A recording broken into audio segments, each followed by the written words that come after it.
यो सेतो तिल लिएको छु। यो तिल मलाई चाहिँ एकदमै मन पर्छ। यो तिल हजुरहरूलाई चाहिँ कस्तो तिल मन पर्छ? तिल एकदमै अति नै मन पर्ने भएर मैले सेतो तिल प्रयोग गरेको हो।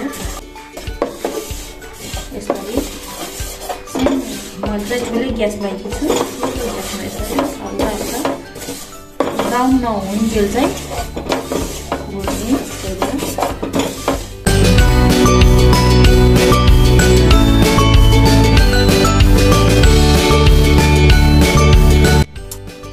यति पानी लिएकी छु भेली पगाल्नको लागि।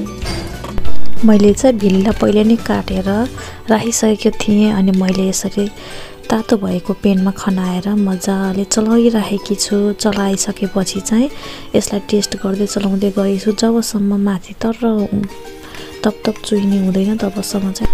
सबैजनालाई सरी, किन भन्दा मैले चाहिँ यसको भिडियो पनि खिचेको थिएँ तर आएन छ। सरी यसको लागि। हामीले जहिले पनि तिल र भेलीको लड्डु बनाउँदाखेरि चाहिँ तातो नै गराउनु पर्छ, किन भन्दा चिसो भइसकेपछि गराउँदाखेरि एकदमै गाह्रो हुन्छ, साह्रो हुन्छ। पछि यो चिसो भइसकेपछि आफ्नो गोलो सेपमा आउँछ है। यसको लागि चाहिँ हजुरहरूले पिर मान्नु पर्दैन।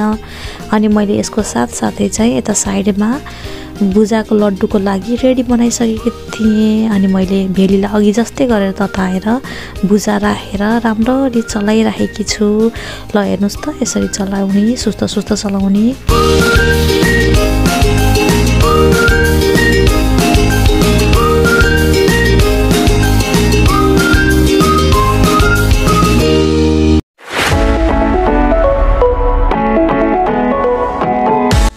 यो भुजाको लड्डु गराउँदाखेरि पनि यसलाई पनि अघि तिलको लड्डु गराए जस्तै नै तातो नै गराउनु पर्छ। चिसो भइसकेपछि गराउँदा गाह्रो हुन्छ। यसलाई राम्ररी थिच्दै गराउँदै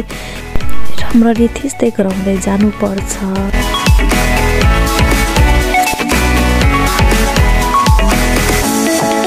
लड्डु, भुजाको लड्डु, तिलको लड्डु त ठ्याक्क भएछ।